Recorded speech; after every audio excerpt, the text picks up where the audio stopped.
Hey there, everybody. As you can see, this episode is an interview with Nathaniel Thompson, who has done countless commentaries and lots of supplemental work on many releases. And as we get into discussion on that in this interview, some of our time is spent talking about Sergio Mims. And just this week, Sergio suddenly passed away. And I figured that at least a quick moment up at the top of this should be put out there to pay respect to Sergio and all that he has done. So I just wanted everybody to know that at the time that we recorded this, Sergio was still alive and well, and planning on doing more work. Otherwise, we possibly would have said more about this. But yeah, this was recorded a few weeks ago, and was just waiting for the right time to put it up. And based on what happened with Sergio, that's why this is getting released now. I have posted his obituary in the description below, and just wanted to share a picture and some information on Sergio's contributions. Sergio Mims was a leading force. He ran the Black Harvest Film Festival, an incredible film festival showcasing Black, African American, and African diaspora cinema. He was a terrific film critic, historian, and writer. He contributed to many commentaries, essays, and film discourse throughout the years. Sergio was so wonderful, a true movie lover, and someone who was still planning many future endeavors. His colleagues are in complete shock and very saddened by this news. Love to his family and friends and everyone in the Chicago film community, which has lost a major force. For many that have been enjoying releases by boutique Blu-ray labels like Vinegar Syndrome, notably he is featured on their release of Penitentiary, which he was the assistant director on the film. He's also on the Putney Swope release and Sweet Sweetback's Badass Song. Sergio Mims also participated in a conversation with Lee Gambin, who is also a film critic and involved in many of these releases that we all love so much. That is linked in the description below as well. To Sergio and his family, again, just lots of love. This news hits hard in the moment. Hello there, and welcome back to The Disconnected. I am here live with one of my current heroes, Nathaniel Thompson, who has contributed to everything from pretty much a commentary from every label you can imagine to currently appearing on the Shudder series of the 101 Scariest Horror Film Movie Moments. Nathaniel, how are we doing today? I'm great. How are you doing? Doing wonderful. First off, your name is mostly associated with Mondo Digital, and I kind of let that slide under the radar in the intro there. Mondo Digital, what's the deal with that? Because it's been around seemingly since the dawn of time. Pretty well, at least since the dawn of the internet, it feels like.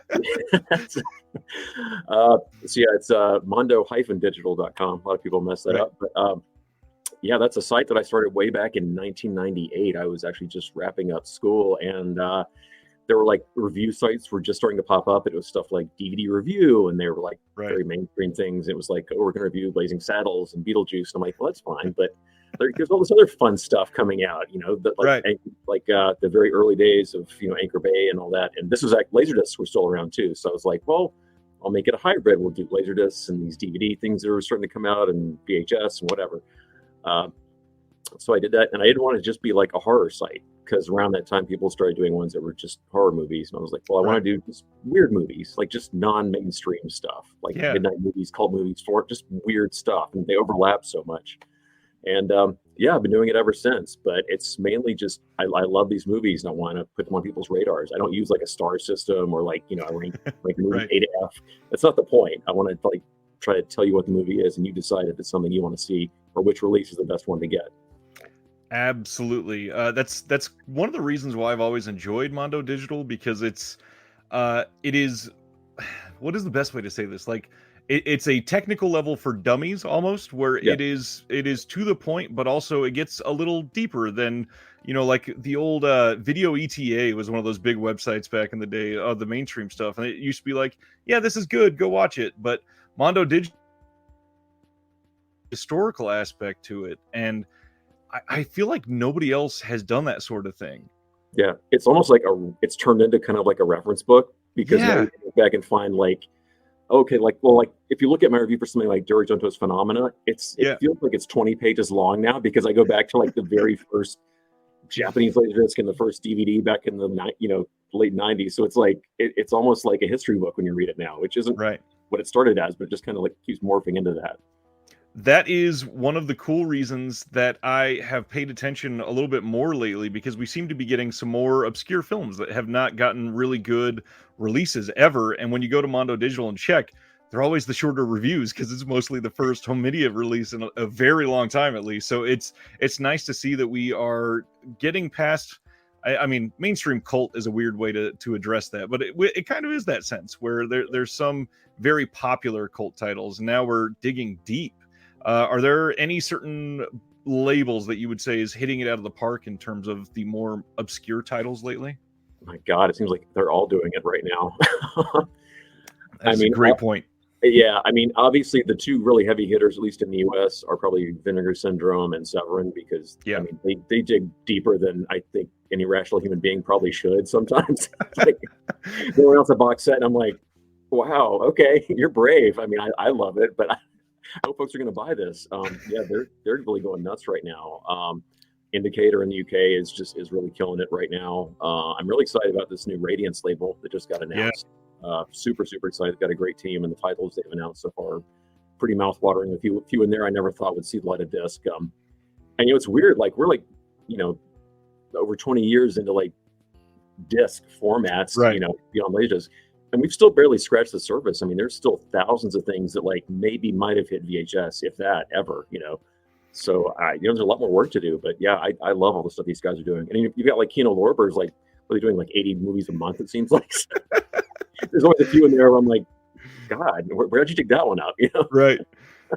That brings to light a good tangent, and I don't know if you paid attention to this, but in the last couple weeks, Bill Lustig did an interview with another channel, and he made this comment that I'd love to hear your thoughts on. He basically said that in the next 5 years, companies like Vinegar Syndrome and Severin will be gone. It wasn't they will likely be gone. He said they will be gone, primarily because we are running out of titles. Do you agree with that? No, I really don't. I mean, from his perspective, maybe, because the stuff that he goes into is a little more limited because it's either drive-in action movies or Italian horror.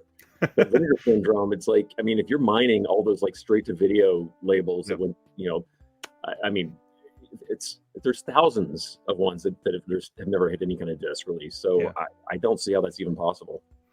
I love that we're literally recording this the weekend of Vinegar Syndrome announcing that a film that was never on disc is making the leap from VHS to 4K in Adam Rifkin's The Invisible Maniac. And there are just so many more, like tens of thousands of films that have never seen the light of day. And I mean, even just the sheer number of partner labels that OCN is working with to bring titles that are older that we are able to appreciate in brand new splendor that we never thought possible. I don't see how a comment can be made like that right now. Yeah, I mean, look at some of the new labels like that OCN's picking up, like that CIP, Canadian International Pictures. I mean, they're digging up stuff from like Vaults in Montreal, stuff that never hit video at all. It's all new stuff to me. I'm like, I've never even heard of some of these titles. Right. And they're not, they're like prestige level titles. They're very well made, super important to the history in Canada. I'm loving some of the stuff these partner labels are doing. And then we go into something like Imprint. We haven't even touched on them yet. They've had so many releases in the last couple of years that have never been on disc anywhere. And it's brand new high def transfer with all kinds of new supplements. That's a feat in 2022. I'm just appreciative of this. I hesitate to call it the golden age of physical media, but it seems that on a couple levels we are kind of there. I mean, I can say from a reviewing standpoint, I've never had this many discs pouring into my mailbox ever in my whole life. I mean, it's insane. I literally can't keep up. You have to prioritize because it's nuts. Like you mentioned, Imprint. I mean, I kind of knew when they first started off because they were the first ones to really get into the Paramount catalog. Like that's where as soon as that started coming out, I was like, uh-oh, here it comes. Like, gates are opening, and sure enough, it's like bam, bam, bam, bam, bam. And yeah, it's crazy. And it's really been open. Paramount has been doing a lot of stuff in the U.S. following that, which I'm grateful for. If Imprint suddenly had the magic touch to talk them into it, it's been a big boon. I'm happy to see it coming for sure. Yeah, me too. Of course, then you get into like the controversial stuff, like what's going on now, the whole War of the Worlds thing. I'm sure if you've been seeing it the last couple of days. So now that we've got 4K, it's like even when people are viewing the same disc, no one can seem to decide if it's right anymore. Like War of the World, it's like, oh, Mars is blue all of a sudden, or the one that's really gotten that I've been watching the last week or so is the Friday the 13th 4K that came out. Yeah, which which people either think is the most gorgeous 4K or the worst 4K they've ever seen. I thought it was kind of appalling myself. But you know, some people love the way it looks. I was kind of shocked, but you know, Yeah, and different. I've noticed that too. There seem to be titles that are very divisive. People just have their preferences for the way they want them to look, and I imagine that's very hard to deal with as a review site. Yeah, yeah, it is. Huh. And like sometimes you'll just be like, here's some comparison frame grabs. Here's the Blu-ray. Here's Right. the DVD. Pick which one you think looks better. You make a decision. Yeah, that makes sense. So speaking of how much comes into you, how do you choose which ones to review? Because obviously you can't write up something for every disc out there. Yeah, well, like I said, it's tough, and you know, especially like around halfway to Black Friday and Black Friday, that's when my dance schedule really gets super full. So that's, I mean, I'll start losing sleep at night sometimes, especially the last one. But yeah, it's mainly my mood and my time constraints. You know, I'll try to carve as much as I can. I actually had to start a column called Sick Picks that I try to do it every other month. It depends, where it's more like capsule reviews for the stuff that I just don't have time to like build a full banner for and do all, you know, it's like sometimes it's like, just here you go, 2 paragraphs, you know, this is it. And I'll do like, you know, 30 of them at a time. It's just, what do I think I have enough to write about, you know, because especially with Vinegar Syndrome, I mean, some of the Peakorama, some of the porn stuff, it's like, I got a 1-sentence synopsis. Hard to write 1,000 words on that. Yeah, I'm glad you're putting it out, but there's only so much I can say about this. So, you know, how do you spell below? Yeah, I forgot. Yeah, I imagine it gets hard. And then nowadays, it seems like a lot of these companies, like Severin is probably the best example of this. They're chasing down these mythical, like perfect, all-encompassing box sets. And a review for those, it's not like a Saturday afternoon thing. That's the sort of thing to do it right takes days, literally. And so many people just don't understand that. Well, it took about a week for me to review the Ray Dennis Steckler box. I'm not kidding you. It took, like, I barely had anything else put on my site because I was just plowing through that thing. And I can't even believe I can still speak English because I did that one right after I did the Doris Wishman set, the second one. So those 2 sets in a row, I'm just like, why am I just drooling on the floor instead? I have no idea, because it's don't do that, folks. Do not go through those 2 sets back to back. I don't recommend it. Wow. Yeah. There is so much in these box sets too. I have seen some of them, they genuinely feel like film school in a box on some of these releases. Are there any that you would say that somebody could glean the most information out of because you're so impressed with what they've gotten for supplements? I mean, it depends on what your taste is. You know, I mean, if you want art house, I mean, Imprint did this amazing Zhang Yimou set. It's like the most comprehensive set we've ever had with great extras. I mean, it's like if you want to learn about his cinema and like Chinese cinema in the 90s to the present, it's incredible. Just a fantastic set. And their 90s neo-noir stuff they're doing right now is just phenomenal. But, you know, I mean, the ones that really impressed me, like Severin's Andy Milligan box, just blew me away. I mean, I mean, that puts the Criterion Fellini box to shame. I mean, it is just stunning what they pulled off with that thing. I made that my #1 like box set from them last year. It's like, you couldn't do any better. And it's like, if you want to know who this guy was, it's got everything you could possibly want is in that box. Even if you hated movies, you should still get it, because it's fascinating just the way it walks you through that time period in those films, and just, you know, Times Square in its heyday and all that. It's really amazing. Severin is special lately. I mean, the amount of box sets that they've done with that, the Adamson, this Black Emanuel set that's been in the process for years at this point. The folk horror set. God, how can I mention that one? Yeah. I mean, all haunts be ours. I mean, Kayla Janice, just like, that's probably my favorite set. That was a weird one because the pre-orders went out the end of last year, but it started this year, so I'm kind of counting it as this year, I guess. So it'll be on my list. But I mean, that set is just extraordinary. I mean, it's like a worldwide look at folk horror. It's like, that's a crazy idea, but they pulled it off, and it's just a phenomenal piece of work. That is one of the reasons I praise that set so much, is because they included the map if you got one of the merch bundles with it. But to see one of these sets that isn't really country focused in any way, it genuinely covers the entire globe. It is such an impressive feat to make it feel cohesive, and somehow it does. The entire thing flows in this weird, like, kind of surreal way, which makes it a little difficult to binge the entire thing, I will say that, but it certainly works and can bring all these different aspects of culture. And I'm just fascinated that we're getting stuff like what is in that box, and so many people have never seen any of those films, let alone all of them grouped together.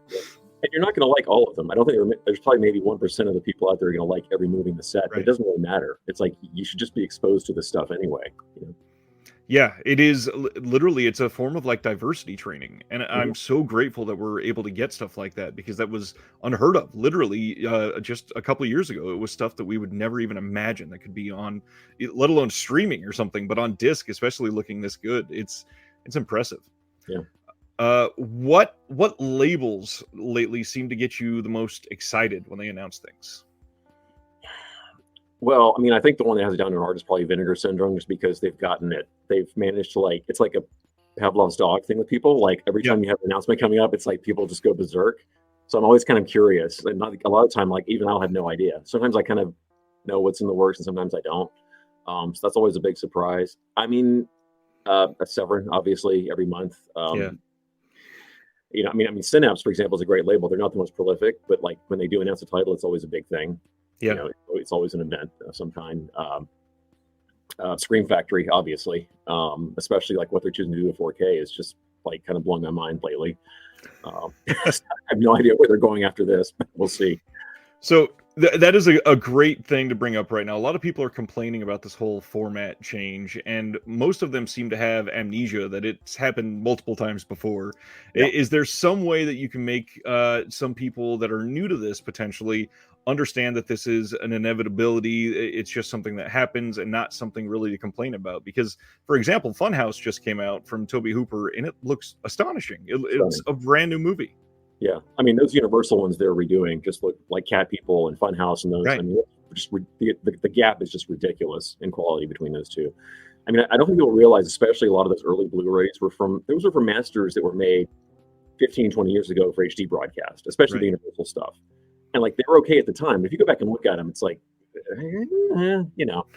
not quite as good as it used to be. I was just talking to a Right. friend of mine a while ago about Blue Underground's UHDs, and people are like, "Well, I have to buy them again." I'm like, go back and look at the early ones. I have no idea if they're going to do this title, but like I would love them to redo the Prowler because I thought Yeah. that looked amazing when the Blu-ray came out, and then I popped it in a few months ago, and I was just like, "Ooh, this is rough. Like, this maybe needs a new scan really bad." So hopefully they'll do it. But I think people sort of romanticize in their head how some of these discs look, and they don't realize just how much they need a new scan. Like Right. they really, really, really got to redo it. And plus, home systems are getting better and better and better. Oh, yeah.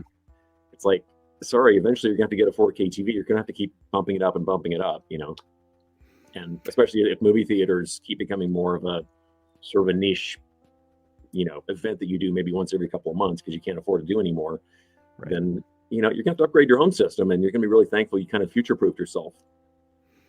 Speaking of movie theaters, are you staying up to date with all the new releases as well? Do you feel like you're getting to see those as much?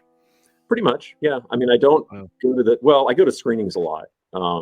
So, I'll do those. Like, I mean, I saw Pearl a while before it came out because I do a thing with Ty West. Nice. I saw Don't Worry Darling the other night. So if it's a movie I want to see, I'll check it out. But the thing is, it's getting harder to find movie theaters that are really good quality wise, because most of the time I just get kind of like ticked off, and I'm like, this looks better at home. Like a lot of AMC they go to, it's like you're not masking the film right. It looks, it's too dim. The sound's like all distorted. It's like this isn't fun. Why am I paying $20 for this? I'm in LA, so it's $20. That's the cost of living here. It's really expensive to go. And like the one really kind of like top of the line chain that we had, I don't know if you followed them. It's called ArcLight. They were like a real like prestige line, and COVID took them out. They had to close them down. So it's like all the good theaters around me were ArcLights, and now they're gone. Right. So it's like I don't want to say the movie theaters are dead, but I think the way that we approach going to movies is going to be very, very different now. Yeah, I would agree there. I visited LA in June, and I got to go to the AMC at Universal City Walk, and it was decent. It wasn't the best, but there was just something special. I got to see a John Waters double feature at the New Bev, and it first off, I'm a giant dude, so the seats not comfortable in the least bit, but seeing that compared to the Universal City Walk was just such a wonderful night and day experience. It's cinema at heart, and it's such a hard thing to explain to people that have never been able to feel that difference. Yeah, I mean, like if you live in LA, you can do something like you can go to the Egyptian, or you can go to some like outdoor drive-in stuff that a lot of the country can't do. I mean, during COVID, they started popping up a little bit more, but it's like there's something special about going to like the New Beverly or something like that, and seeing these cool features. Whereas if you just go down to like an AMC, and you watch, a non-IMAX Top Gun, it's like, Right. it's an okay way to see it, but you're probably going to be better off getting the 4K at home. Yeah, and that has been the case here a lot. I went and saw The Green Knight when it first came out, and the theater I went to, the bulb was super old. You could tell it was like 5,000 hours past its expiration. It should have been taken out. And getting that on disc at home on 4K, night and day experience. That movie is beautiful, and now I'm like, man, I wasted that theater experience. So these labels, you have contributed to literally hundreds of titles. It's not putting it in an exaggerative sense. And one of the cool things that I got linked below in the description is you have a letterbox list of all the commentaries you've done. It is fairly up to date, but I imagine that is hard to keep it going when you seem to have stuff announced every other day that you're contributing to. How do you find time to do all this, first of all? And sometimes I'll forget about a track I've done. Luckily, I keep on my server. I sort of keep all my commentary files stuck there, so if I forget, I can look back and be like, Nice. Because there's some I'll just be like, it gets announced, and by the time it's down the road months later, I'm like, I don't know, sure, whatever. It's tough. I try to take on tracks where I think I have something to say. Like where if I don't want to get one where I don't know that much and I have to start from scratch and do like weeks and weeks of research. We have like some really great film libraries, and I know where like all the studio records are for a lot of the stuff. So it's not that hard to do, but I want to be able to bring something to the table that's already in my head too. So there are a lot of titles that I've turned down where I'm just like, I got nothing to say about it. Sorry, I don't have the time. So you got to be picky. But that's true. If I do a commentary, almost every single time it's something I care about, where I think that it's worth my time investment, like actually, sitting down and really putting something together to tell you about it. Maybe one or two where as soon as it was done, I was like, maybe not, but almost always. That is really good to hear, first of all. And obviously, when you're doing a commentary I imagine for a lot of these titles, you probably could just sit down and just ramble, but it feels like you do a lot of preparation for most of these. Can you share a light into your whole process, if you don't mind? Yeah, I mean, it varies. I mean, there are some tracks where one example is Dario Argento's opera, when Scorpion was doing it. I kind of by accident wound up kind of being the de facto producer on it, just because I knew that movie backwards and forwards since the day since the Japanese leaders. I've seen it like a jillion times. And I was like, I'll give you guys a track. I don't even have to research it. And I literally just sat down and just went boom, boom, boom, and just talked straight through for 48 minutes. Didn't need to prep at all. So that's one way of doing it. But sometimes it's a movie where I kind of want to learn more, and I'll do a lot of legwork. One is like on the Kino Lorber release of a movie called Madigan, Richard Widmark, which I did with Howard Berger and Steve Mitchell. I didn't know a ton about it, but I really liked Don Siegel, and I thought it was a fascinating film. So I did a lot of research. I mean, I went down to the Academy Library, and I dug up all the Universal files, and I went through all the production records, and I dug and dug and dug, for a few hours over there, just because I wanted to, And so I literally had like about 20 pages of like a Word doc ready to go and get the track. So if you ever hear that track, you can tell I'm just like bam, bam, bam, bam, bam, bam, because I was like super prepped on that one. So it varies, and sometimes you just if I'm doing a commentary with somebody, you get into that groove. Right. It's like a podcast where you're just having a conversation, watching the movie. Like Troy Howarth and I are like that sometimes, where we know the movie so well, like Lucio Fulci's City of the Living Dead. Like we had the movie memorized, So it was just like we sat down, hit the movie, and just boom, we just went at it, That is easily one of my favorite commentaries that you've done.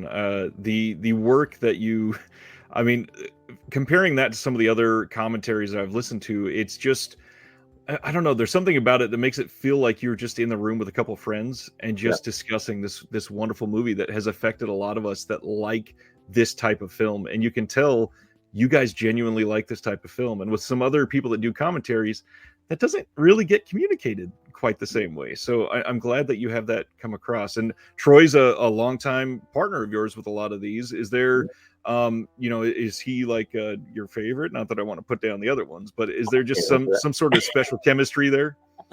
I mean, there's something special there because our tastes are so simpatico, and I think our interests overlap a lot. So yeah, I think when we're firing all cylinders, it's definitely something special. Like if you listen to some of our Fulci tracks, or especially, I don't know how this happened, but for some reason we wound up doing like the lion's share of Roberto Lenzi's filmography. I don't, that was just some weird thing that we were getting offered Lenzi movies, and I was like, sure. So yeah, it's I mean, I don't think I've ever had a really bad commentator. Well, there's some director commentaries that I moderated that were kind of but and you can tell if you Yeah. listen to it, you can hear me get really uncomfortable on those.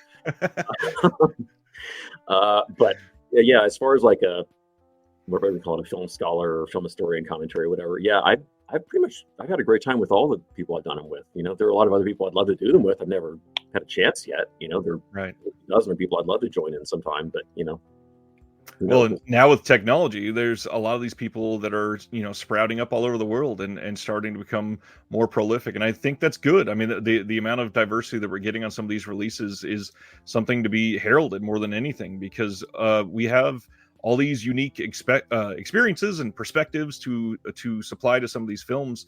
And as we're getting more diverse films, having those diverse voices, I think really helps bring that singular experience that a lot of us will just never be able to see ourselves. Yeah, for sure. Especially like in the last decade or so, we've finally had so many women break through. I mean, Yeah. I don't know why that took so long, or I just you had a few like Madeline McDonough was kind of at the forefront with her Dario book, and and Kayla wrote House of Psychotic Women, so they kind of Right. like paved the way for that to take off. But I'm so glad there's so many women like really just cranking out commentaries left and right now. I mean, there are just some fantastic ones coming out, and I love every perspective is totally different as you would Yeah. expect. But they're voices that you haven't heard on these kind of movies before, which I think is so Yep. great. I mean, there's still a long way to go. One of my favorites is Sergio Mims. I've done a few tracks with him, and he's just fantastic. I finally got to meet him in person at the TCM festival, and he's just a great guy. But he started off doing like some Vinegar Syndrome stuff, and they were putting on like Penitentiary and stuff like that. And it was like, well, don't just stick him on, black titles. Let him Right. do it. Like, come on, the dude is like a genius. I mean, he can do any movie you throw at him. And thankfully, the labels have finally realized that, and they're giving him more titles to do, because I think he's just really, really super. I'm super glad that we're getting these other sort of not even just genres, but just from other countries getting represented. Hong Kong is coming up big for a lot of people right now.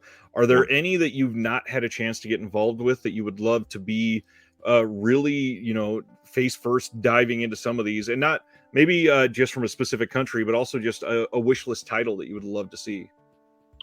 Um, yeah, there's a lot. We have a long time we can talk. Yeah. Well, yeah. Well, first of all, I really love German films a lot, and Yeah. not like the German New Wave, because that's very well presented, got Herzog and Fassbinder and all that stuff. But I really love the stuff before them, like the really commercial, weird stuff, like in the 60s and 70s, like all the crime films and the weird westerns and musicals. And they just did some really crazy movies that never got released here at all in any form Yeah. whatsoever. And so kind of one of my things, I love getting German Blu-rays, and I'll just like subtitle them myself, because I just like no one else is going to do this, but I'd love to do some more of those. I finally did one Edgar Wallace film in the Christopher Lee set that Severin did, which was a dream. Troy and I did one of those, Circuit of the Red Orchid, which really proud of that track. But I'd love to do some more like German genre films, because that's barely been scratched. There's one of my wish list films, if it ever happens, is there's a Spanish horror film called A Bell from Hell, which I know people have been asking for decades. I don't know why it's stuck, but I'd love to do that. The weirdest thing that I'd love to do, just because from a personal standpoint, but I grew up in Georgia, and I was there like right when all the Italians were shooting movies there. So I have this like weird soft spot. So they did like The Visitor and City of the Living Dead and Cannibal Apocalypse and all that stuff. They were all shooting like in the early 80s, at the same time Burt Reynolds was making his movies. So like Burt Reynolds was making Sharky's Machine, and Antonio Margheriti's making Cannibal Apocalypse, and they're all like a mile away from each other. Right. So like I really have a real soft spot in my heart for that kind of stuff. Luckily, I've done a few of those. I did the extras for Cannibal Apocalypse back on DVD, and Blast Fighter and some of those. But there are two movies that Bud Spencer made in Atlanta, like right near where I was. They're really just crazy. They're these really, really weird sci-fi comedies called The Sheriff and the Satellite Kid and Why'd You Pick on Me? And they have the kid from Close Encounters, Kerry Guffey. He's like his co-star in them. But they're these really crazy, silly movies. But I know every location, so I'd love it if somebody would pick those up. Any labels out there listening, if you ever get those movies, please call me, because Nice. I'll give you some great commentary tracks for those, because I can like ID every single location. Like they shot it at like Six Flags and all this crazy stuff that you would never get away with now. So for a few examples. That personal example would be fantastic to hear on something like that. I would love that. Yeah. You mentioned Germany, and I got to throw out another one that I plan on linking in the description below is your incredible list on the Krimi films from Yeah. Germany. And it is one of those lists on Letterboxd that as you're looking for stuff and you discover it and you're like, what is this? This sounds amazing. And I hated it and loved it at the same time because my watch list of what I was dying to see, it grew exponentially in one day. And why are so many of these not released? Do you know why not? I have no idea. I guess they think there's a lack of interest. Plus, we've had like some really crappy quality, like public Yeah. domain copies with like the English. First of all, the English dubs on these things are terrible. Like if that's all you've seen, Always. please don't judge the movies by that. Right. Because they're actually way smarter and just much better films than you would think if you watch them in German. There are German Blu-rays. They're like mostly subtitled, at least of the Edgar Wallace ones, but there's so much more. Again, I mean, if I had my own label and just like an unlimited, wallet to spend, I'd just license all of them and just throw them out. But that's not the world we live in. But someday we'll see. With how popular giallos are, and the few that I've seen, I really think they could be genuinely very successful if somebody just started to dip in just a little bit. And I feel like it could lead to an avalanche. And we're getting there with these Hong Kong titles, so maybe that'll be one of the next one of the next cliffs to fall. Yeah. Yeah, I love Crimies to death. I actually just got back from I just did a book tour thing in Europe, and I went to Berlin. I've been to Germany many times, but I'd never been to Berlin, so I went there for the first time and just digging in there to their film museum there and their archive. It was incredible. And I mean, Wow. yeah, there's so much untapped potential there. That man, I'm jealous. That sounds amazing. Book tour. Speaking of, you got another book coming out. You've done quite a few. This one is on vampire films. What It is, led yeah. to a love on vampire films? Oh, perfect. I love the cover of it, by the way. It looks fantastic. Thank you. I think, what was it, Fright Fest you were at or something out Yep. there? Yep. It looked fantastic on the table. It's one of those covers that makes you go, damn it, now I got to buy that. Sorry. I'm so bad at people's wallets. I really apologize for all the damage I've done. It's not on purpose. Yeah, so I had to go to Fright Fest. Originally, this book was written right before COVID. So you can imagine how the timing of that didn't quite work out as planned. Not quite, huh? Yeah, so it started like about a year before COVID. We floated the idea, because I don't know if you're aware, but this Fright Fest does a book every year on different topics with Mike Gingold and Alan Jones, and they do these books. So this is actually number 6. I don't know if you can see. Nice. They've had past ones on ghost movies and exploitation movies and werewolf movies. And so I was talking to Harvey, who's the publisher, and we were like, well, it's time for a vampire book. And it's either going to be vampires or zombies. And I was like, I really don't want to sit through 400 zombie movies. I'm just not in the mood. Vampire movies I can do. Like, I got this. So the format is like the first half is kind of like an overview of like, from the early days Dracula onward. And then it's like the 200 like most essential vampire films that I wanted to write about, basically. Wow. And so I don't know if anyone out there listening who's written a book, it's pretty tough work. So I kind of like really knocked myself out meeting the deadline on this thing. And I turned it in like mid-February, and then bam, COVID hits. Gosh. And it's in the contract that I had to be there at Fright Fest because it has to launch at Fright Fest. And like, well, that's not happening. Next year comes along. Another surge. That's not happening. So luckily, Alan Jones jumped in. Harvey actually told me that, he was just bored sitting around. He couldn't go outside. He was quarantined. So, he's just like, can I just write a book for you? So that's what a problem to have. Right. I wish I had that luxury. Luckily, it gave me some time because I managed to keep the book updated. So there's stuff in here that like just hit Netflix like a few months ago. Wow. Nice. So I kept keeping track of what was coming up. So it's super, super up to date. I've got like, I think Night Teeth is in there, and Jacob's Wife, stuff that's like pretty recent. Very nice. But but it finally came out and everything worked out. So I actually got to go to Fright Fest, which I'd never been to before. Great festival, really, really fun. Also got to see Dario in person, so that was an extra little cherry on top. Wow. But yeah, it was really fun. Got to sign so many books. It was met a lot of great folks. My signing hand got really tired after a couple of days. But vampire films. They always been special to you? Yeah, they actually have. Because when I was a little kid growing up, and again, this was like I was like a VHS kid, when VHS really took off. But there was so much stuff that wasn't on tape. So like when a Hammer film would come on, there were so few on tape. Like I would always pay attention if like, WGN or TBS, one of those national syndicated channel would show a Hammer film late at night, it was a big deal. So I remember, being like 7 or 8 years old, and like, oh my God, Dracula Risen from the Grave is coming on at like 3 a.m. I better stay up for this one, or Kiss of the Vampire and stuff like that. So yeah, I've always really liked vampire films. I really dug them. And like 1979 Dracula, Frank Langella, that one was like one of the R-rated movies that I ever saw. So I was like, ooh. So yeah, I really like vampire films a lot. I mean, there are thousands of them, and so there are a lot of really crappy ones, but the ones that are great are really, really great. So yeah, I think that was a really good thing for me to tackle in the book. I hope I did a good job with it. And I actually got to revisit a lot of like Hong Kong vampire films that I hadn't seen in decades that I kind of like put in the back of my head. Interesting. Revisit. So that was really fun too. I don't know that I've seen any Hong Kong vampire films. That sounds fascinating. Well, like the famous ones are the Mr. Vampire series, which are like the hopping vampires, but then they're like weird offshoots. Like they did like an unofficial Mr. Vampire film called Crazy Safari, which is also, I'm not making this up, it's also a sequel to The Gods Must Be Crazy. So they got the lead guy, the lead African actor from Gods Must Be Crazy, and they stuck him in a hopping vampire movie set in Africa. So it's stuff like that that I remember like going back and rewatching and be like, nobody's going to believe this is a real movie. Wow. No, that sounds incredible. I love that you brought up that it was vampires versus zombies. Literally just a few weeks ago, we had a long conversation how it seemed like in film it's been cycles between vampire films and zombie films, and they can't seem to surge at the same time. And I feel like because of the goddamn Walking Dead, we have been stuck in zombies since right around when Shaun of the Dead came out.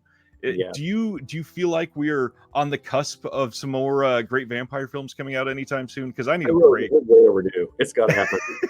We need that. We need like the next great werewolf film too. We've had some really good ones lately. We need a great werewolf movie. We need a really great game changer vampire film. I mean, we've got like Interview the Vampire series is starting. Yeah.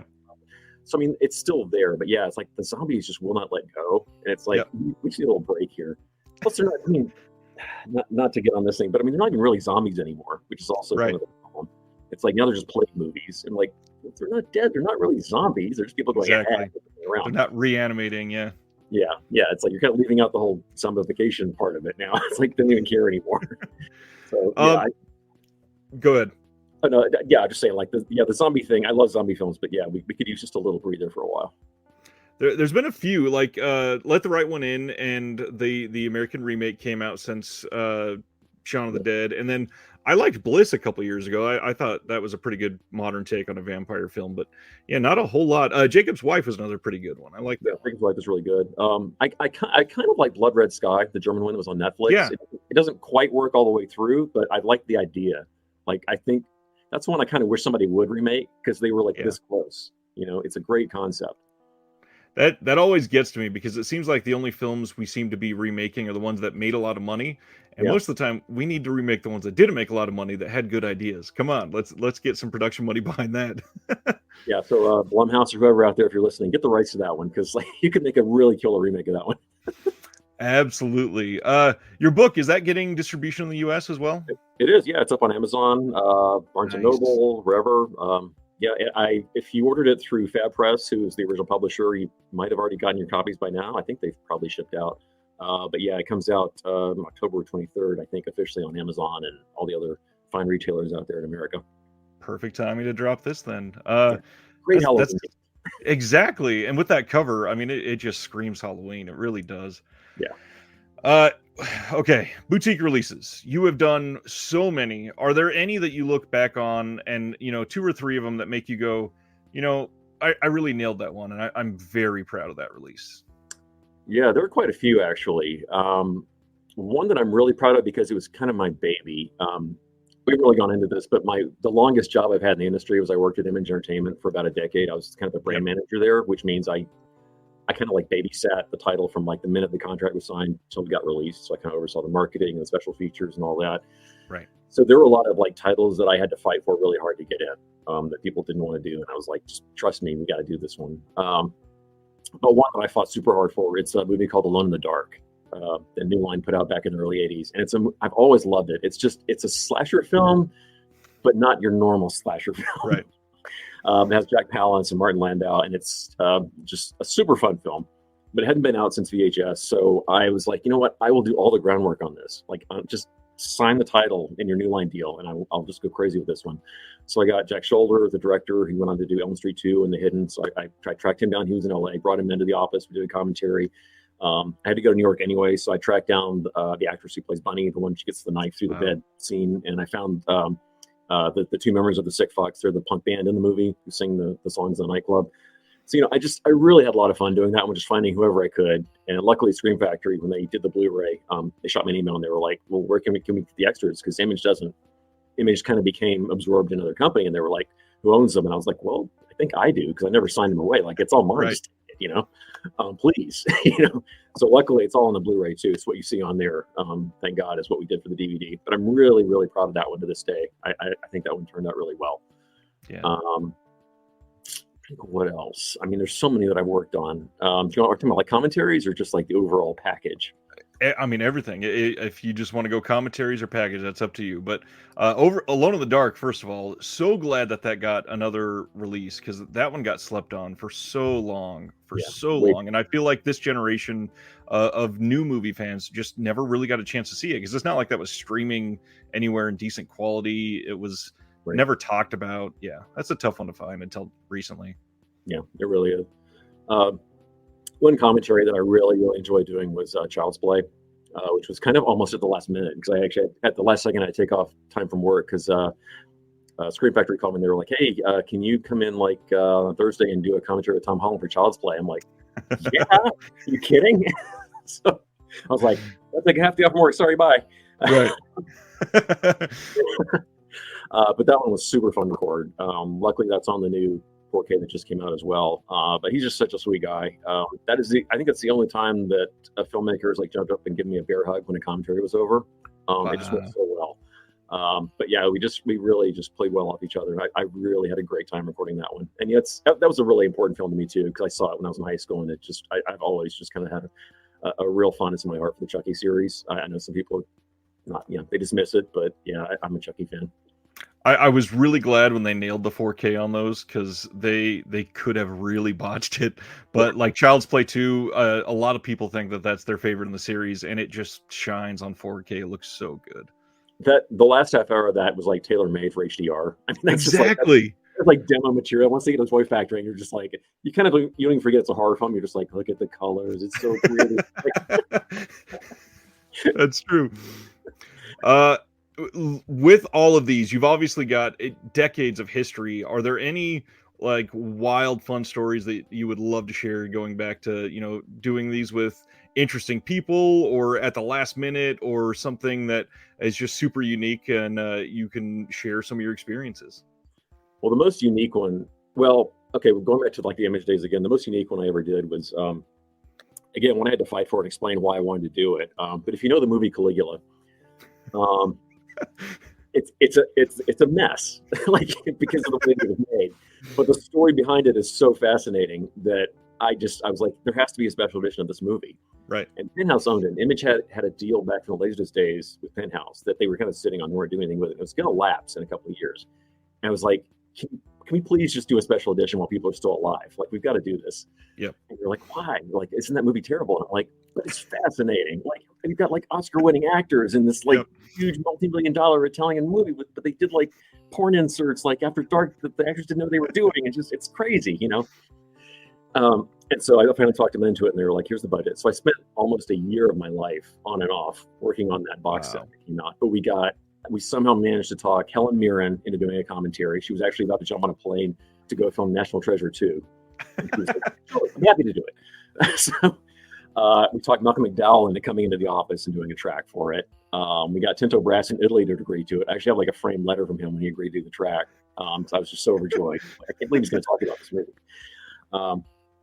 But yeah, just being able to like go into the Penthouse vaults like in Hollywood, which it's like an entire floor of a storage unit, just digging through those boxes for days and days and days. I mean, that's just an experience that like most people would say that's insane. Why are you wasting your time on that? But that was just like, when else in your life are you going to get to do that? So yeah, that's probably the craziest project that I ever did. And sometimes like, I'll get offered a commentary like the last second where I'm like, I've got to be a maniac to accept this, but I'll do it anyway. Like Vinegar Syndrome called me up and they were like, I know this is short notice, but by this weekend, could you do a commentary for Candy Snatchers? And I was like, if you'd said almost any other movie, I would say no. But I really love the Candy Snatchers. So yeah, that's another one where I just kind of like at breakneck speed, just put it together, and I loved how it turned out. I thought the track turned out really, really well. So yeah, you never know. And sometimes you're doing tracks with directors, and it just or actors, and you just get surprises sometimes. Like not always in a good way. Like I had to do a commentary with Tom Sizemore once, and I was just kind of like, the whole time. But most of the time, yeah, it's it's a lot of fun. And sometimes you find yourself doing movies that you just can't believe you're doing. Like Code Red called me out of the blue many years back, and they're like, "Oh, Juliet Mills is coming by to work on Beyond the Door extras. You want to interview her?" I'm like, "Yeah, sure. Yes, please." Yeah, then you think to yourself, you're like, "Am I doing this? Like, how did this happen?" You brought up Candy Snatchers, and that Blue was the first time I was able to see the film, because that's another one that was just gone for ages. First off, on DVD for like a week. Right. Incredible film, really, really remarkable film, really well acted for the story they're telling. Your commentary on that really, really is one of those commentaries that just adds that context and really fun educational side that makes it go, you know what? No, I did love this movie, and he just told me why. But then after the commentary, watching the interview with the director, and he's like, "Why are we talking about the Candy Snatchers?" It's such a fun disc. Wonderful, wonderful job on that one. I just had to throw that out there because it was such a great surprise. And it's weird because a lot of times directors will they'll hear bad things about a movie so much they kind of just absorb it in their head, and they think, "Oh yeah, it's a bad movie," and like, no, it's really not. Yep. Or like you can't, like, if you ever hear the track I did for Warlock, like that's one of the weirdest tracks I've ever done, because I came into the studio and they're like, "Oh, can you interview Steve Miner?" I'm like, "Yeah, of course, sure." But it starts at the beginning of the track, and he's like, "Oh, I hate this film." I'm like, "Why?" Like, and he's like trash talking the movie through the whole commentary. I'm like trying to explain, like, no, this is like, you got this great Jerry Goldsmith score, you got these great makeup effects. Julian Sands is like, giving it his all. Like, come on, have some fun with it, But like, I never could quite talk him around into like saying that he, that the movie had some value. Like, he just hated it, and I couldn't quite get him there. It was too bad. What a weird negotiation process. The number of labels that you've worked on is getting like too numerous to count at this point. Are there any that, obviously you don't want to trash talk other labels, but are there any that you're like, "Oh gosh, yes, if this label asks, I absolutely will do it every time"? God, I mean, I wish I could say Kino Lorber, but they do so much, I can't say that. Right. But I do a lot for them. I mean, there's no way I could do everything they offer. It'd be impossible. But I try to do a lot for them just because I think their choices are so interesting. I don't think I've ever said no on a stubborn title. I mean, I don't get offered a ton of Vinegar Syndromes, but obviously I would never say no to them because I just love what they put out. I think they've only put out me a couple titles where I was like, "Eesh," but they're ones people love, so I won't say what they are. Yeah, I'm trying to think. Yeah, probably I would say Severin is the one that, like, I can't think of any circumstance where I'd probably say no. Like, I just don't think that would ever happen. Actually, and Indicator. Anytime Indicator's ever asked me, I'm like, "Yeah, sign me up." Like, their batting average is just perfect. They're the one that I've pretty much nailed down as the most consistent boutique label. They're mind-blowing that when they release just the picture of the number of extras that they're putting on a disc, it's so hard to compete with that. It's like 15 lines of written word about what they're going to be going over. It's such an impressive thing. And this year especially, they've seemed to get more like the Pamini organization for some of those lost films, the Stanley Long box set. They've just gone deep into this well that I really did not expect to see them going into. Yeah, I know. And I've heard some scuttle about some stuff they're working on right now, and I'm like, you got to be kidding me. So it's just going to get weirder from here. That's all I'm going to say. And now that they've announced that one really low budget horror box set, getting weirder from that. That's going to be super interesting. Yeah, like that's another one. Like their announcements, I'm like, you never know what they're going to throw at you. I mean, it's just one curveball after the other. You never know with them. So you brought up Image a couple times, and you did a lot of stuff there. Is your time there, do you feel like that influences your view on any of these releases nowadays, and perhaps give you a greater appreciation for what these companies are doing? It does, because I mean, I started off really young. It was like my second job after I moved here. I moved to LA in '99, and I worked at DreamWorks for about a year, which was a that was a whole wild experience into itself. But back in '99, that would have been an odd time to be there. Yeah, well, DreamWorks was just starting off actually, so right. I was working when they were in the process of the scripts for like American Beauty and Gladiator and Shrek and Dreams. And oddly enough, that my favorite film that I worked on was The Haunting, because I got to watch it fall apart in front of my eyes, which was kind of amazing. Like every single draft that was coming through was worse. They bring in script doctors and kept getting worse and worse and worse. And I'm like, stop. Like, what are you doing? But yeah, that's a whole other saga. But so at Image, though, I think what was so great was not only was I getting kind of boots on the ground experience, and I was kind of like taking over. Mark Walco, who's a good friend of mine, he used to program like the New York Asian Film Festival and worked at Criterion for years. He kind of got me in the door there, and but so I got to like, I was handling all the Something Weird titles, so I got really close to Mike Brainey and Lisa, his wife, who are great people. I miss Mike so much. I still can't believe he's gone. But I got to meet people like Dave Friedman and Herschel Gordon Lewis, and just stuff like that. That's just so invaluable. But I also got to sort of meet a lot of the label guys. We were the first people to handle Blue Underground. Back in the day when they first started, Bill Lustig came to us because he had left Anchor Bay, and so that's how I got to know Bill. And so we were handling stuff like Shockwaves and all that stuff. And like Don May at Synapse, I really got to know him through all the conventions and all that kind of stuff. So all these label guys, like I kind of got to know them at the beginning. So my perspective on all these titles is probably kind of different, because like I know the nuts and bolts of like why you can't put this extra on, or why you can't get the title, or like people announce stuff and people are like, why aren't you doing this? I'm like, it's out of their hands. Like there's only so much you can do.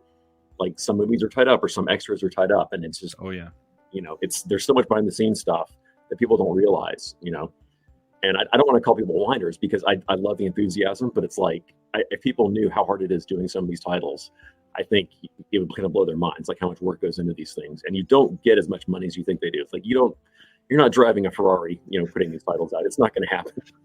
Yeah, I try to do what I can to help squash some of the entitlement in this community, but it's really difficult because there's not a lot of logical, good information out there for people, because a lot of it, unfortunately, kind of has to be hush hush based on contracts and stuff like that. But based on your experience, do you mind going over some of the details on what a common process for a film from acquisition to actual release, some of the things that are actually in contracts?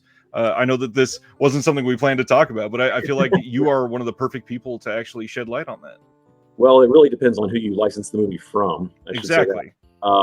If you get it from an indie, like if it's a producer who owns his own films, you're pretty much given carte blanche. I mean, it's like you pay your $5,000 for the movie, and whoever you can find to talk about it, go for it.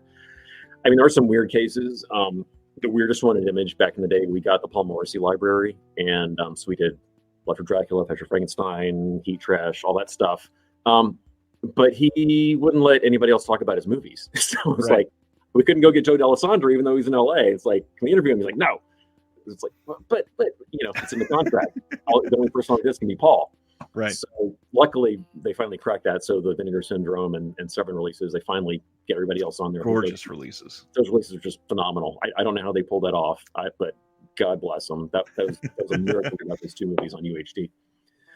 So you're given the parameters of who you can talk to and how much money you can spend. And it's just a matter of, you got to figure out what's the street date, because sometimes you're locked into that date and it's like, the cutoff, you're stuck. Obviously, I don't work for Arrow Video, but I love Arrow Video, by the way. I mentioned them, but Arrow Video is also just phenomenal. But people were bitching about the whole Dune thing. And it's like, if you've got a street date, you got to stick to it, because those retailers have already placed their orders. It's like, if it's for that particular quarter, you can't miss it. So, it's something's out of their hands, and people are, like, oh, you should have waited. And it's like, you can't. Like, it's out of your, there are legalities involved. So, but I can't speak for Arrow because I don't work for them. But there's situations like that where you're just stuck because you've said you've got to release this title on this date, and sometimes there's just no way you can get out of it. You can't delay it. But and then the marketing, you got to figure out, like, how are you going to market it? What kind of gimmicks can you come up with? That kind of thing. Which again, I think that's where Vinegar Syndrome excels, because they, they're always in the news. Yeah, they go with like the sweet packaging, designs and all that kind of stuff. Or Severin, of course. I don't know how Severin came up with the idea of doing like the tie-in novels, which I think is just like the funniest. Yeah, it's kind of brilliant. It's like, let's do a Night of the Demon novel. It's like, sure. And it flies off the shelf somehow. Yeah, exactly. I mean, it's like, oh, look, now I have a a Cruel Jaws paperback sitting on my shelf. Right. Mardi Gras Massacre. It's like, yeah, great, okay. But yeah, so luckily the budgets now, I think, they start with that in where you can actually go a little more crazy with the swag ideas. Right. Because back in the day, when DVDs were coming out, it's like you had to, you printed your sell sheets, you sent it to Walmart, you sent it to Best Buy, Borders, whatever. A lot of places aren't even around anymore. Right. Play whatever. But yeah, it's like now you can have a lot more fun, when you're putting the disc out. But yeah, it's a process. Obviously, I think everybody knows by now, when you license something from MGM, that's a whole different ballgame. Because as soon as you sign it, they have to approve every single thing that goes on the disc. Everything. And I don't think the secret. I've had some of my commentaries just get absolutely slashed to pieces by their legal department for no reason. I'll see a transcript and I'm like, I don't understand why you're cutting this stuff out. Although other people have gotten it worse. If you've ever heard the Blu-ray of Almost Summer, I mean, that thing is, with the director, it's just like completely trashed. There's so much obviously missing from it. So MGM is like a really tough one. Although they pretty much let Child's Play alone, thank God. That's good. And you would think for a title like that, it would be one that they would want to, because it's such a big seller, I imagine. Yeah, I guess I don't think we said anything too controversial, unfortunately. But like I did one with the director of The Crush, the Alicia Silverstone film. Yeah, that one got dinged pretty hard. Unfortunately, there's some pretty. Wow. There's like a lot of silent gaps near the end where they cut stuff out. So it wasn't. I didn't run out of stuff to ask. It's like that was the ones who did it. Don't blame me for that one. Wow. Huh. Interesting. That was a decent commentary. I remember that one. That was a good film. I like that movie. Yeah, I do too. I mean, it's still a decent track, but it's like I was kind of annoyed because all of a sudden, like, you get to the end, it sounds like we ran out of stuff to say. I'm like, but we didn't. Wow, that hurts. And then the big thing you just mentioned, Mardi Gras Massacre. That's a title that is facing rights issues right now. It looks like, because Severin has pulled it, and 88 Films, they never even got a chance to release theirs. So both of those in limbo right now. And the rumor is it's because of a background music track in just one of the small scenes. And so many people don't realize that sort of thing can literally derail the entire release. And it's hard to find all the creators to track down all of the rights on all these things. And I don't think people realize how hard it is to clear songs sometimes. Right. Like, I don't know if people remember back in the days, especially like in VHS, when you would rent a movie, sometimes the whole soundtrack was different. Like Fast Times at Ridgemont High was like a notorious one where like half the songs like completely changed out. Or, like if you rented John Carpenter's The Thing on VHS, suddenly the Stevie Wonder song is gone. Stuff like that. And you're like, wait, I could have sworn I heard that. It's on HBO. Why isn't it on the tape? And it's because they didn't sign the rights for home media. So like you'd see it on cable, or like Heavy Metal, for example, would show up on Cinemax, but it was years before that thing managed to hit home video. Yeah. Just because they didn't think about putting it in the contracts. But even now, it's like there's so many movies that are just stuck. But Mardi Gras Massacre might be one. I don't know. I'm not privy to that one, but that could be one. The one everybody wants is Look for Mr. Goodbar, which is just, but no, that's one that's just, it's stuck. All the disco songs, they got to be re-cleared again. Like never hit DVD for that exact reason. And it's a shame.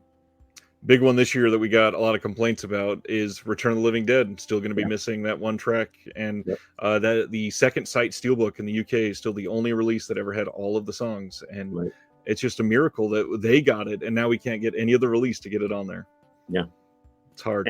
Which is really funny because I'm not going to name titles so I don't get anybody in trouble, but if you see some of the adult films that are coming out, they never cleared those songs, like ever. So there's some DVDs and even some Blu-rays out there where it's like, I know those weren't cleared, like for sure, but it's like, don't notice, don't pay attention. Like, wait, isn't that the music from Carrie? Like, hang on a minute.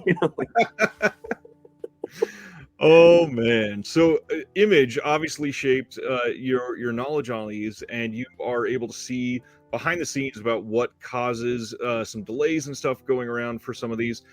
How do you feel about the pandemic? Because obviously it affected a lot of labels in a lot of different ways. Are you is there anything that has surprised you about how we've moved on from then in this hobby at all?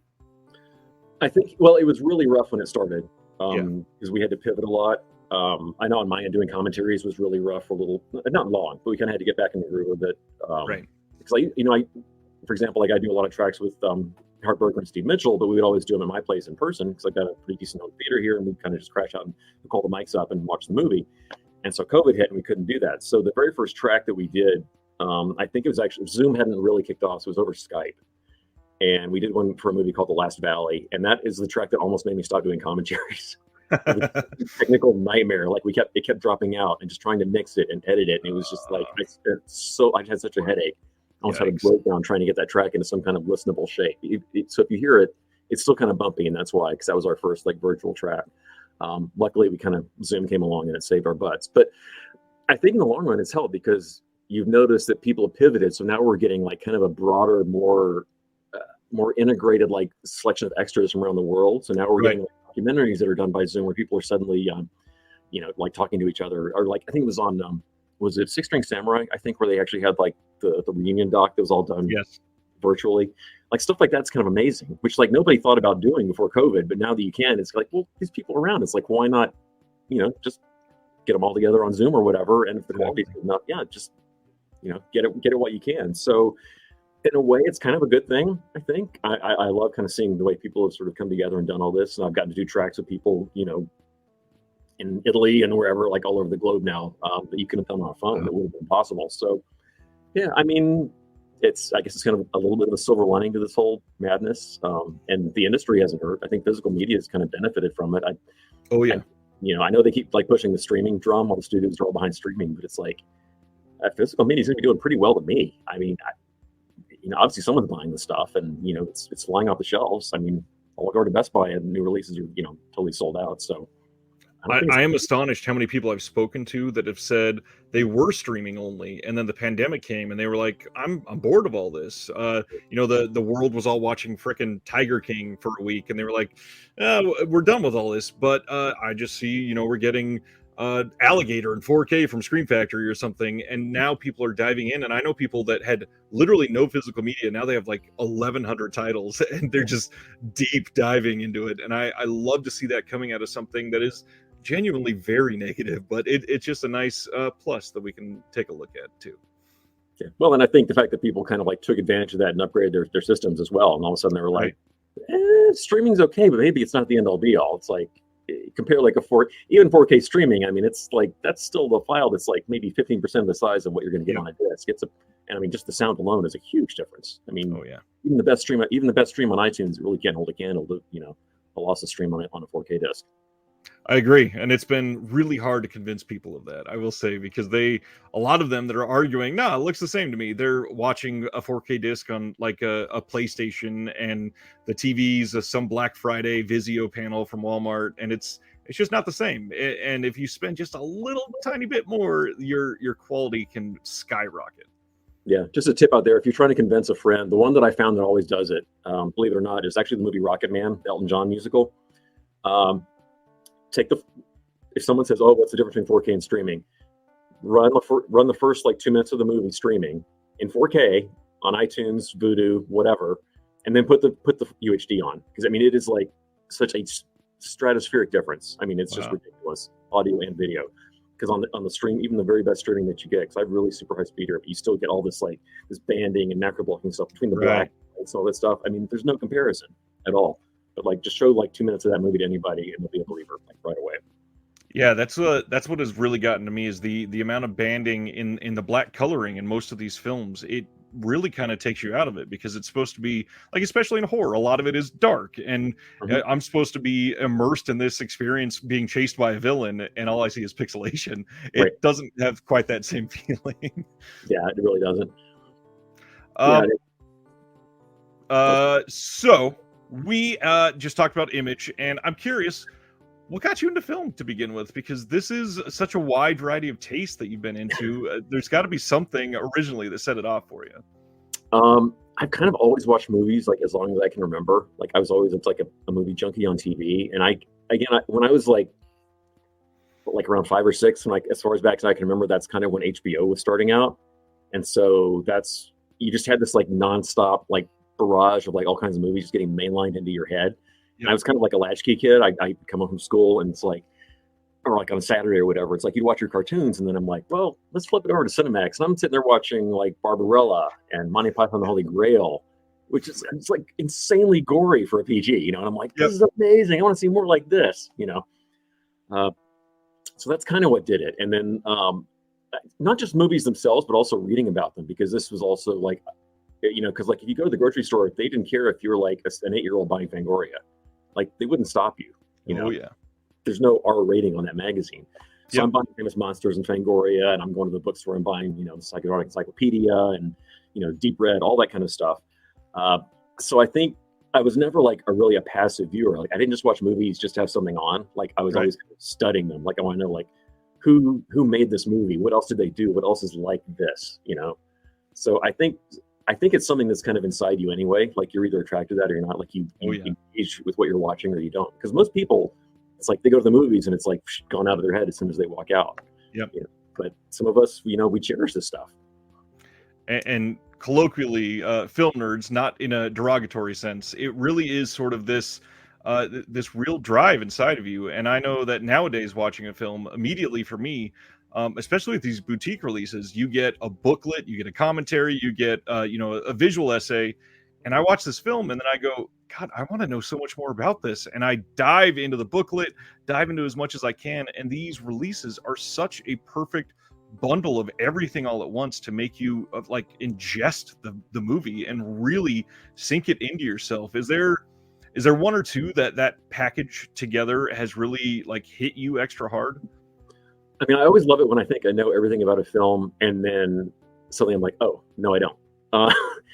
I think one of my favorite examples is when Arrow did Last House on the Left, which was a film that I've seen like a jillion times, and they put their version out. The new commentary they did, I think it was Amanda Reyes, and I think it's Bill Ackerman.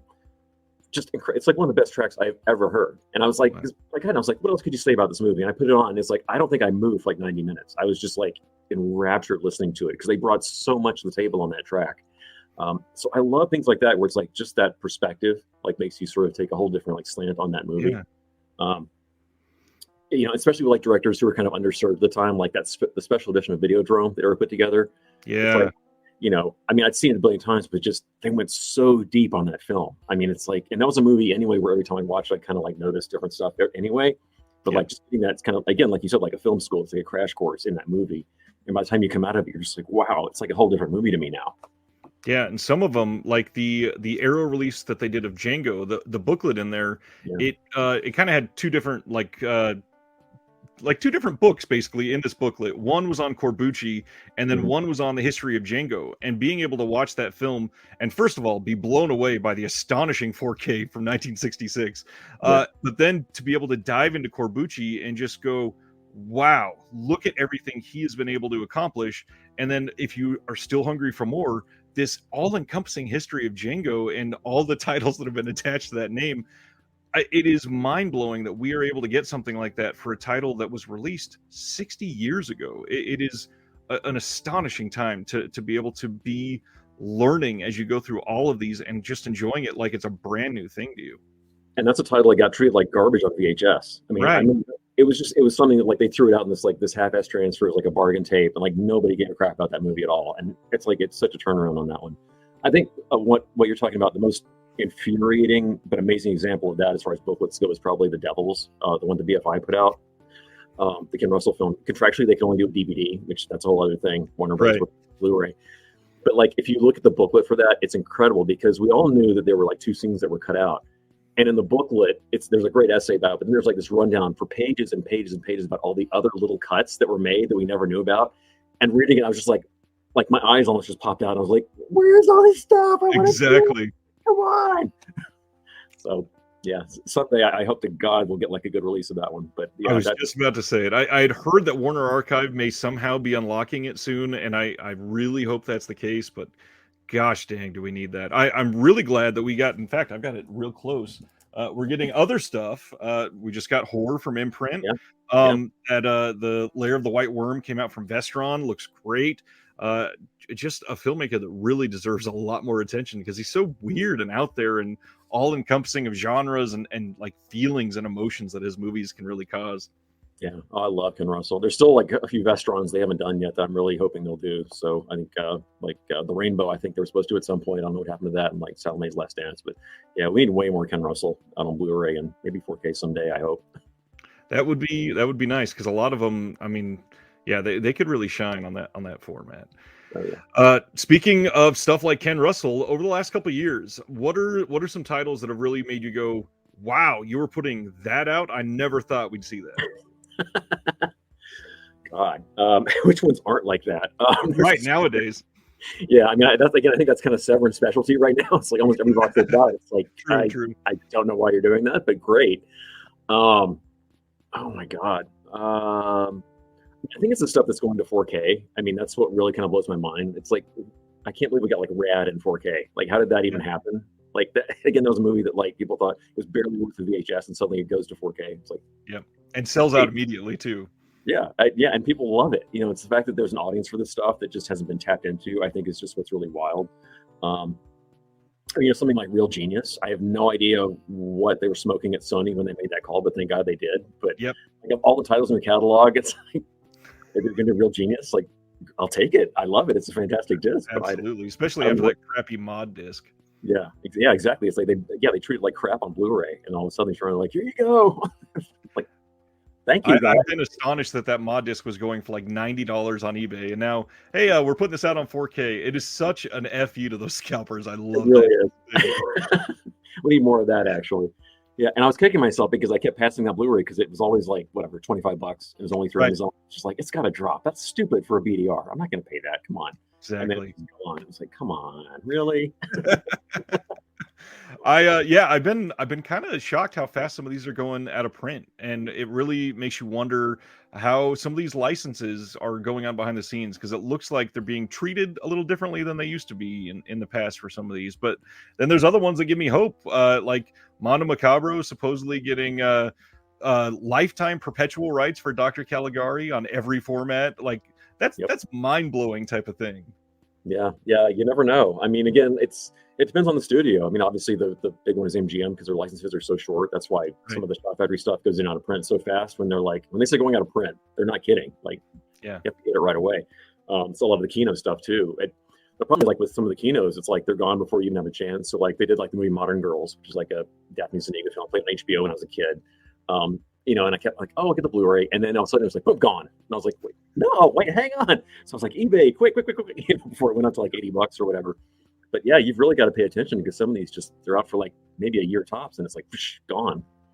Yeah, and unfortunately, the whole secondhand market is killing some of these titles. Like there's I'm sure you've seen it. There's that I think it's Christopher Lloyd title from the early '90s, Camp Nowhere. Kino put it out, and it was one of those. It was not in print for a very long time, and it's one of those that this generation of film fans, they probably grew up with it, and then something will happen, a little spur of memory, and you go, I really want to see that. Was it on Blu-ray? Oh yes, it was. Not on Amazon. I'll check eBay.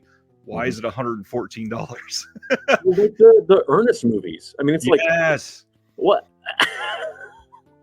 How did we go from that being like an $8 bargain bin title to being like $200 if you want to get Ernest Saves Christmas? Like, how does that even happen? You know? And why aren't they getting picked up by somebody? It doesn't make any sense.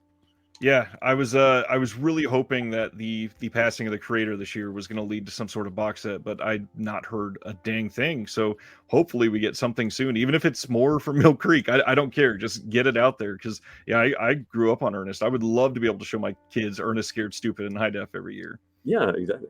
Well, maybe Vinegar Syndrome will do a 4K set. I mean, they're the kind of maniacs who would do it. So yeah, that would be incredible. One of the things we've talked about on this channel for a little while, for the last month and a half, it's been something that people have loved, especially with somebody like you. Your tastes are all over the map.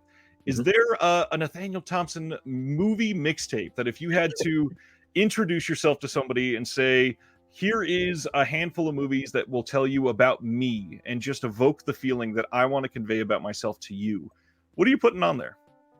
That's a tough question, because I don't know if there's one. I don't know if there's a movie or movies that would reflect my personality necessarily. I mean, I could say probably the closest temperament-wise would be something like Young Frankenstein or Happy Death Day or something like that. But it seems weird to name those. Yeah, that works.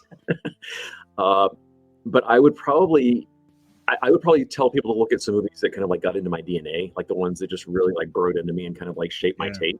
I think that'd be more interesting. Yeah. So I would say something like maybe On Her Majesty's Secret Service, which is like my favorite Bond film. But I've seen it like whenever it screens anywhere, I'll go see it. I've seen it like a jillion times. But for some reason, that movie, it's just like soaked into my soul. I don't know why, but just something that I've always responded to. But I really love that one. Black Sabbath, I think the Mario Bava film, because it was like the very first Italian horror film I ever saw. But that movie to me is just everything that I want in a horror film. Like it just nails it from like start to finish. Yep. But yeah, to me, that is just like the perfect spooky movie. Like that's, if you want to know what kind of movie I like horror wise, that's a really great one. I think Brian De Palma's Phantom of the Paradise is another one. Oh, thank you. So few people talk about that nowadays. I just watched it again. My unfortunate circumstances, my mom just had to move in with me, and she had somehow never seen it and loves Rocky Horror. And I was like, "You've seen Phantom of the Paradise, right?" And she said no, and I was like, "Oh my god!" So I sat down with her, and her mind was blown. It was such a fun night. I love that movie. God, I love that movie. Yeah, that one is definitely, like, I would say that's a pretty good representation of me and my taste right there. That's just a fantastic film. I'm sure you've probably seen it as many times as I have, but yeah, it's just a really special film. But it's like, but either get it or you don't. It's like people respond to it. They either respond to it and they're like, "This is great," or they just look at you like, "What is wrong with you? Like, what am I looking at?" You know, like. Oh man! I think actually De Palma in general is just so undervalued. It's weird. Like, people don't latch onto his style now for some reason. Sometimes, I mean, it seems like, weirdly enough, like Blowout seems to be the big critically respected horror, which is so weird. It's like Criterion's doing the 4K now, and they're like, "Oh, that's the one." That's like, the critical establishment has now said this is a great American classic. I'm like, yeah, you hated it. Like, how did that happen? And it's odd too, because he's in every genre. He's done pretty much everything under the sun, and somehow he's a master at all of them. I don't get it. Yeah, it's like he made like one of the great American two of the great American gangster films. He made like one of the greatest slasher films. He made one of the greatest Stephen King adaptations. It's like a little bit of everything. It's so much. And I guess Phantom of the Paradise is a musical, so we'll call that a musical too. Yep, and then a Mission Impossible film. I mean, there's everything there. The Mission Impossible series. It's like people just don't give him credit. I'm like, he should be up there with like Spielberg and Lucas and Coppola. Oh, yeah. He's at that level, It's absolutely. Like, come on. Yeah, that's a really interesting mixtape. First of all, I'm adoring that. One thing that can really shape a taste like that is this Shudder series that you're suddenly appearing on every week right now. How'd that come about for you? So that came about because, so like I said, when COVID hit, my book went on the back burner, and I was kind of like, what am I going to do? But kind of a nice consolation prize was a few months after that. I'm sure you're familiar with Lee Gambin. He's a great commentator in Australia. He's a really great guy. And he got wind that they were scouting around for people for Eli Roth's History of Horror Season 3. And so he said, do you want to do that? And I'm like, yeah, that'd be great. I'd love to. How's it going to work during COVID? Like, how do you do this? He's like, I don't know. Give them your name. They'll call you. So they called me up and they're like, do you want to do it? And I was like, sure. So I had to drive to Burbank, and it was a really surreal experience being on a TV set where everybody was wearing masks. The makeup woman was like, had a full-on shield doing my makeup, and I'm the only one without a mask. I'm like sitting over here on the set. I don't know if you've seen season 3 at all, but you can't really tell because they had everything kind of tight. But they were pretty far away from me, looking to me, I'm sitting there talking about horror movies and Don't Look Now and Black Christmas and that kind of thing. But I had a blast, and so we wound up running over schedule. And Kurt Senga, who's a producer, he's a great guy, and he was like, I only got to half my questions. Can you come back another time? Can we keep doing this? Because we hardly ever do that. And I was like, sure. So I came back, shot a second day, and so they wound up using a lot. And so then they had a lull, and Kurt was like, well, we're going to do this new series for Shudder. And originally it was going to be called 101 Screams, which I think is a cooler title, but he wanted to change it. But, and I was like, yeah. And he's like, well, do you want to come on, and be a producer as well? Because you have this like insane movie library and you can help us do clip research. And I'm like, sure. So I've got like, everything under the sun. Yeah. So yeah, you name it, I probably have the best version of it somewhere. And so I kind of got to work I'm on camera in some of it, but I also got to do a lot behind the scenes, as well as a producer. I got to actually wind up being the one questioning Kurt when you see him on camera. We kind of swap places for that. But yeah, that was really fun. And I don't know if you've seen the show. The set was just gorgeous. I had no idea. It looks really nice. It's so cool. Like, I had no idea what I was in for when I walked into the set. I saw it and I was like, oh my God, And they described it as like 2001 meets Suspiria, which I think is great. Very much so. Yeah, it's such a cool set. It's just really gorgeous how they put it together. But yeah, I think it turned out really, really well, and I hope people like it. I mean, I know Shudder's been pushing it really hard. The ads have been everywhere. Yeah. The funny thing was they actually sent the trailer out to Fright Fest, which I wasn't quite aware of at first, but I got there and I was watching some of the movies because they're showing new horror movies around the clock. And kept showing the trailer, and I was like, between my book and this trailer, like, there's way too much of me at this Fright Fest. Not to mention, I'm sure you're going to be on some of the releases of some of the films they were showing too.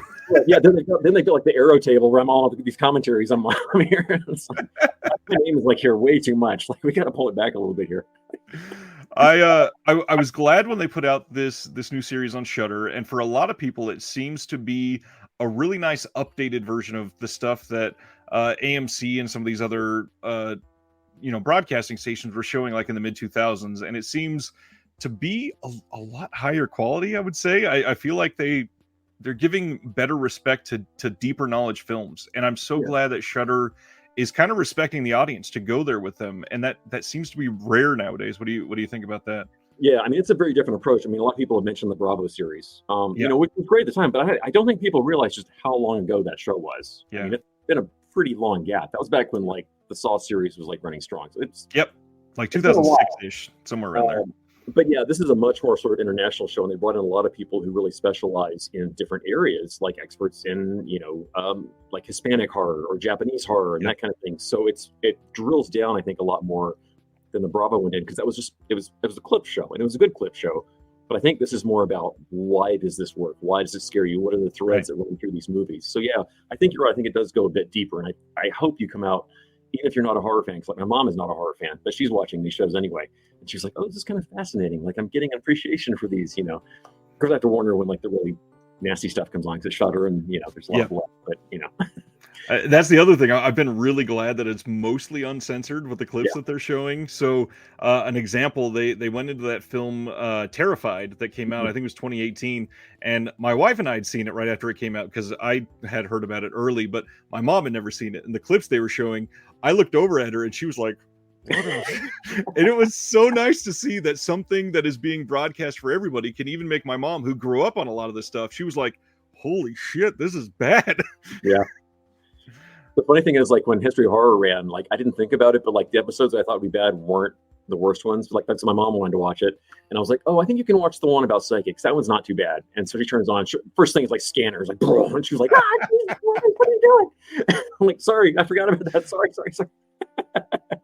Oh man, and that one's obviously so iconic. That's one that you would think most people would have seen, even just in passing throughout the years. You've absorbed this for decades of your life. You don't think about it, and you're like, oh wait, yeah, that probably is kind of shocking if you never saw the movie. Like, as a final thing, obviously, with you reviewing a lot and seeing so many different screeners and all these, I mean, you pretty much see everything, obviously. Is there some underseen gems from the last, say, 5 years of releases that you think people should really take a look at? Because I feel like a lot of those in this hobby, they seem to focus on physical media so much that they really hit like the 60s, 70s, and 80s releases hard, and they kind of turn their nose up towards modern film. But we got to realize we got future generations to worry about. And a lot of those filmmakers, they got to be inspired, and they're going to take those 60s, 70s, and 80s films and make their own brand. So is there something coming out recently that you think more people need to be paying attention to? Oh, there's a lot of new horror films that I wish more people would see. I mean, there's tons. One that I love that like nobody seems to have seen is The Black Coat's Daughter, the Osgood Perkins film. Yes. It's so good, and it's so scary. I don't understand why they didn't get a good theatrical release. That was so bizarre that it just got overlooked. It's just fantastic. I love that film. I feel like that one's taken off a little bit more on streaming, but it's still not one that enough people have seen. It's really atmospheric, super well done. Yeah, no one. And I mean, obviously, the one they blew hard is obviously The Empty Man, which I mean, Disney just screwed up so hard on that one. That's just a great horror film. But the fact that we don't even have a Blu-ray of that is just, that's insane to me. I don't understand the rationale for that. It makes no sense. Yeah. So someday some boutique label is going to get the rights to that, and they're going to just knock it out of the park, because that one's just screaming out for like a really good box set. That's going to happen. There's a bunch of those. So many recent ones. God, I mean, I don't know where to start. I mean, even going back, there's still, the Golden Age ones. Like, I think Candy Snatchers is still kind of undervalued. I don't think that one, they had trouble like selling that one out, which kind of made me, it's like, I really wish more people would see that one. There's tons. God, of all the Severin, the one Severin title I've been championing is the one called Night Killer. Which is like one of the, I don't know why, it was just kind of, I watch all the Italian horror films, but that one never really registered with me. But I was watching, I was like, this is amazing. It is like just the most batshit crazy Italian slasher. It's so weird. It's like 90 minutes of just total insanity. And I was like, this is such a great party film. Like, I don't know why that didn't become like a major midnight movie to me. Right. I think if you got like a crowd of people together, just got some beers and some popcorn, and you just have an amazing time with that movie. It's so much fun. I love that they did one of their special weird title slipcovers on that one too. I've got the Texas Chainsaw Massacre 3 one, and I picked that up at Texas Frightmare from David Gregory himself, and was like, oh, this looks fun. And then I got home and I went, oh my god, this is not just fun. Like, what is this? It is something else. Yeah, there's all these little gems, where it's like, people just please be adventurous. If they put something out, like, don't just write it off if it doesn't click with you at first. Because sometimes you got to put a little effort in. Absolutely. Well, I want to be respectful of your time. I'm so grateful that you agreed to do this. This is one of the funnest things I've ever done in my life. I hope someday you could be open to coming back, and I just appreciate all your knowledge. You've been amazing. I'd love to. I'm sure I'll have plenty of updates next time if you want me to come back on. We can chat some more. There's thousands of other movies we didn't cover. So, well, and your letterbox list by then will be like 40 more commentaries long, and right, and that's just from Kino Lorber. We're not even talking about the Kino titles. Yeah. Anyways, thank you everybody. Check out all the links below. Nathaniel is everywhere basically. I'll try to include as many as I can, but he is a god among men. Thanks for watching, and we'll see you next time. Thank you.